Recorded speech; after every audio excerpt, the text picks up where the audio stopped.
मणिपुर में बीजेपी की जीत की ओर बढ़ते कदम ने पार्टी के आत्मविश्वास पर मोहर लगा दी है। इस बार बीजेपी अकेले ही विजय पताका फहराने चुनाव में चल पड़ी थी। एग्जिट पोल के एक सर्वेक्षण ने भविष्यवाणी की है कि भाजपा मणिपुर में सबसे बड़ी पार्टी के रूप में उभरने जा रही है और वैसा ही होता दिखा। 2017 में हुए चुनावों में बीजेपी ने 21 सीटें जीती थी और कांग्रेस को 28 सीटों पर विजयश्री मिली थी, लेकिन बीजेपी ने नागा पीपल्स फ्रंट और नेशनल पीपल्स पार्टी के 4 और लोक जनशक्ति पार्टी के एक विधायक के समर्थन से सरकार बनाई थी। सरकार में कुछ अन्य विधायक भी शामिल थे। इस बार बीजेपी ने गठबंधन की सभी पार्टियों का साथ छोड़ा और खुद के बल पर सियासी मैदान में उतरी। वहीं कांग्रेस 6 अन्य दलों के साथ गठबंधन में है और बहुमत से दूर रही। चुनावी रुझान बताते हैं कि बीजेपी मणिपुर में सबसे बड़ी पार्टी के रूप में उभरने के लिए तैयार है। वहीं बीजेपी के मुख्यमंत्री एन बीरेन सिंह ने हिगांग सीट से करीब 18,000 सीटों से जीत दर्ज की है।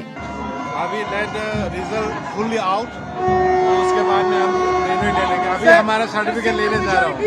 नहीं, हम लोग बहुमत मिल जाएगा सरकार पहले। ये अपने नेशनल लीडर निर्णय ले लेंगे जी। मेरा काम है काम करना। सेक्रेट जो है ये honourable prime minister Narendra Modi ji का जी सबसे वही सबके साथ सबके विकास, सबके विश्वास और सबके प्रयास, उसी से बहुत कुछ होता है, बहुत कुछ। मणिपुर में जनजातीय सियासत भी अहम है। मणिपुर की 60 विधानसभा सीटों में से घाटी क्षेत्रों का प्रतिनिधित्व 40 सीटों से होता है, जब पहाड़ियों का प्रतिनिधित्व 20 सीटों से होता है। घाटी और पहाड़ी इलाकों में अलग अलग तरह की राजनीति है। घाटी में रहने वाले मेइतेइयों ने राज्य में अधिक राजनीति प्रभाव है। ये पहाड़ी घाटी तनाव की जड़ भी है।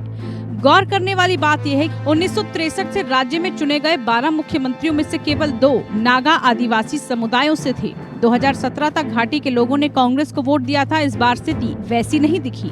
राज्य दशकों से चल रहे उग्रवाद के प्रभाव से जूझ रहा है।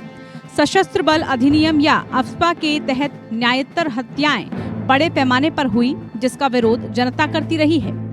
और पहाड़ी आदिवासी बहुल क्षेत्र है और घाटी हिंदू मैतेई समुदाय बाहुल है। इन दोनों इलाकों के बीच की विकास और विचारधारा की खाई चौड़ी है। बीजेपी की हिंदुत्व एजेंडे भी कहीं न कहीं घाटी के हिंदू बाहुल वोटरों को प्रभावित किया है। मणिपुर में 2002 से 2017 तक कांग्रेस की सरकार रही। कांग्रेस 2017 में भी 28 सीटें जीतकर सबसे बड़ी पार्टी रही थी, लेकिन बीजेपी ने जोड़ तोड़ के जुगाड़ से पहली बार सरकार बना ली थी। इस बार सरकार में बीजेपी के सहयोगी नेशनल पीपल्स पार्टी उसके ही खिलाफ मैदान में थी। हम हार के कारणों पर गहन दृष्टि से आत्म मंथन और आत्म चिंतन दोनों करेंगे, संगठन पर काम करेंगे और भविष्य में और बेहतर प्रयास करेंगे। पहाड़ियों का कांग्रेस से मोह भंग का सिलसिला 2010 से शुरू हुआ, जब तत्कालीन कांग्रेस सरकार ने मणिपुर पहाड़ियों से 6 स्वायत्त जिला परिषदों को पुनर्जीवित करने का फैसला किया, जो घाटी में लागू पंचायत प्रणाली से हटकर था। वहीं 2015 में 3 कथित एंटी हिल बिल ने पहाड़ियों का कांग्रेस से मोह भंग किया था।